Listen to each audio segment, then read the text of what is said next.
Hey there, welcome to LSAT Demon Daily. I'm Nathan Fox. That's Ben Olson. We're the founders of LSATdemon.com and our weekly podcast, Thinking LSAT. We've got an email here from Maya, Ben, with all caps in the subject, all caps, help, urgent, lots of exclamation points. Oh, yeah. Okay, Maya writes, I've been studying for the LSAT since January of 2024, so almost a year, starting with an hour a day and gradually increasing. Since August, I've studied 4 to 6 hours daily, focusing on full length tests, time sections, and review. Okay, it sounds like a recipe for Mm, burnout. I, yeah. I wonder where you got this idea that more is Especially better. focusing on full length tests. Yeah, focusing on. Yeah. She continues, 2 months ago, I started scoring in the high 160s on practice tests. However, on the September, October, and November tests, okay, the official test, my scores were much lower than my practice results. I felt confident during the exams, especially in November, and the low scores have left me devastated. I've signed up for the January test 5 weeks away, and I want to ensure my preparation reflects my potential. What do you recommend I change to my study routine? I need a change. Also, I feel like my reading comprehension abilities have declined! Exclamation point. Any advice to maximize the next few weeks would mean so much. Hmm. Maya's got two more attempts. Yeah. Boy, without more information, Maya, I think you should probably withdraw from the January test. Like I don't know what you've actually been doing. You say you've done full length tests, timed sections, and review, but I don't know if you've been studying with the demon. I don't know if you've been using our explanations. I don't know if you have been ever using the amazing ask button that is built into the demon. I don't I don't know what I just don't know where you're at. Mm-hmm. So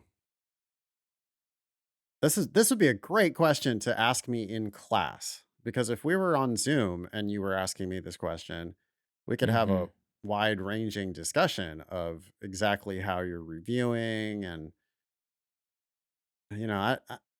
based on this limited information, it's like, well, if you've really been doing 4 to 6 hours a day since August, you could have by now, if you're focusing on full-length tests, you could have done every test. And sometimes people do that. And so they're Yeah. redoing tests and then they're like, well, I'm getting high 160s on these tests. How come I score so much lower on my real test? And it's like, well, I don't know, because you haven't seen that one before, Yeah. because you've just wasted all of the tests. Like you've just done all of the tests way too fast. Because a test takes 2.5 hours. Mm-hmm. So 4 to 6 hours a day since August. I mean, you could be doing a test a day.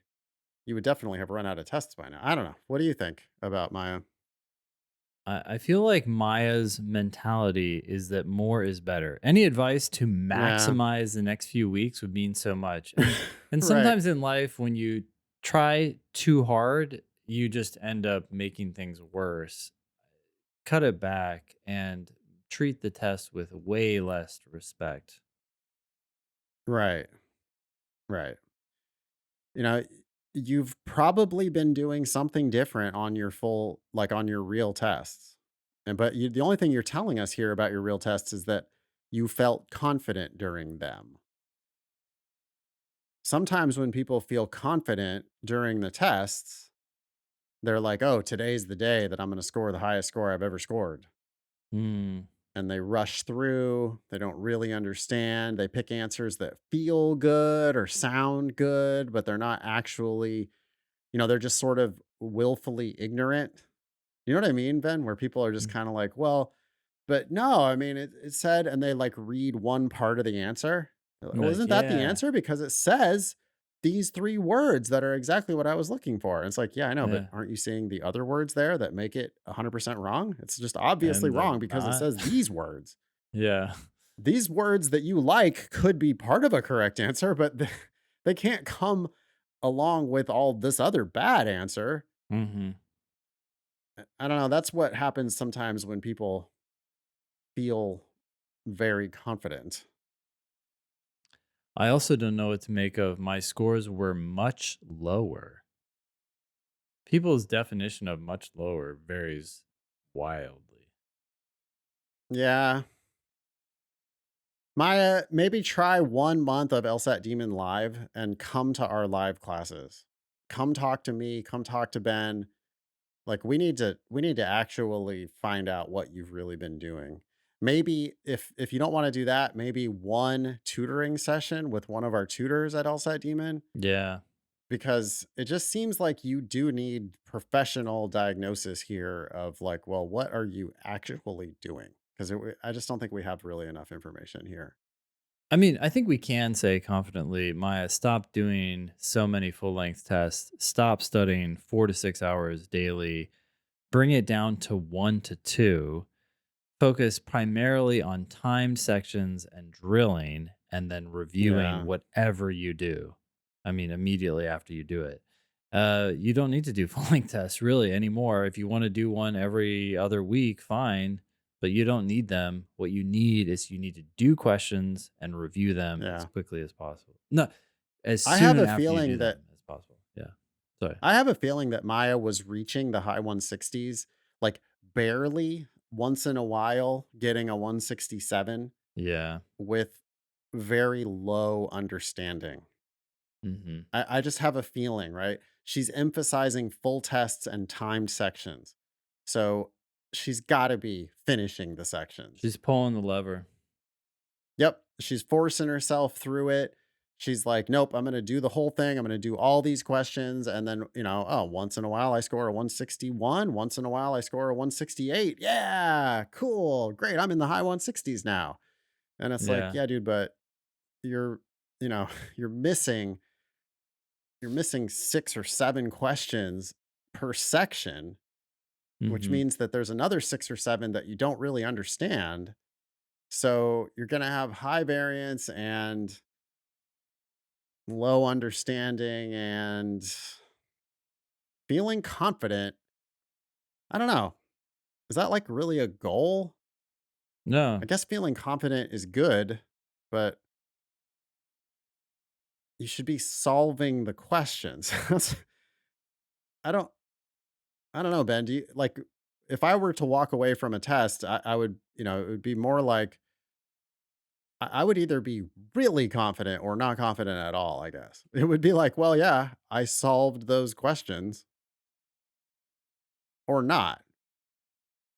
Not how did it go? Oh yeah, I felt great. Felt confident. Yeah. Like that seems like it could be related to like timing. Mm. Oh How yeah, I many felt really questions do good you about do? my yeah. Finish the I section. mean, Oh, it was pretty easy. I feel like when you solve the questions, you can say, yeah, that's the correct answer. And if you do that multiple times throughout the section, then you can feel good about that section. But the question is, I think what you just raised, what does Maya feel confident about? What's her metric for, that feeling?